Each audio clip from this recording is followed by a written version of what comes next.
How you doing today? Sweet. You? Having a good time? Sick. Welcome, I am Alex from Miami, Florida, where the weather is always sunny, beautiful, warm. Today we have good weather, we're gonna have a good time. And without any further ado, I'd like to present to you my partner in crime, my fellow tour guide, Nora. Yay! We will be chronicling for you the infamous Harvard-Cambridge rivalry. Grrr! You guys look across the street, you see a beautiful brick building that looks a lot like a Harvard building. After all, it has a useless bell tower. But it's actually the Cambridge fire station. In 1930, Cambridge came to Harvard and said, Harvard, you want to build a fire station on your land. And Harvard said, Cambridge, you cannot build an ugly fire station in the middle of our beautiful campus. Clearly, the Science Center had not yet been built. But Harvard said, all right, Cambridge, you can build your fire station as long as you do it according to our rules for design. And Cambridge dismissively agreed. See, Cambridge did not know that Harvard would insist on the fancy brickwork, on the fancy stonework, and to cap it all off, a useless bell tower on top of a fire station. Ladies and gentlemen, that bell tower you see back there doesn't even have a bell. And so the building cost Cambridge 3 times what had been planned. It did not go well for Cambridge at all.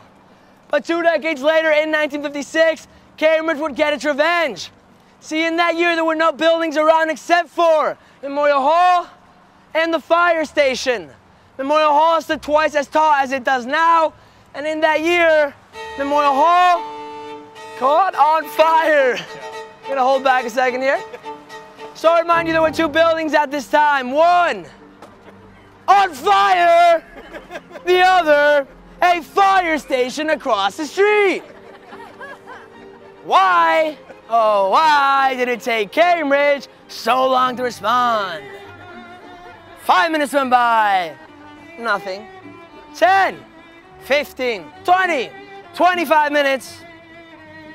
No response from across the streets. Finally, 35 minutes come. A truck rolls out, moseys on over. Says, hey, there's something on fire, let's put it out. Cambridge knew how to hit Harvard where it hurts.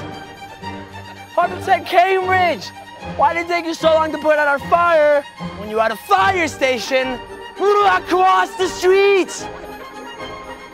And so a huge scandal ensued, and the Cambridge chief of police had to go on the radio to make a public address. And he said, Harvard, because of the stipulations you placed on our building 2 decades ago, we did not have enough money to have ladders tall enough to reach the top of your burning building, so we had to sit in our fire station with our useless bell tower, drinking coffee while we waited for Memorial Hall to burn to a more convenient level. You all should be in tears right now.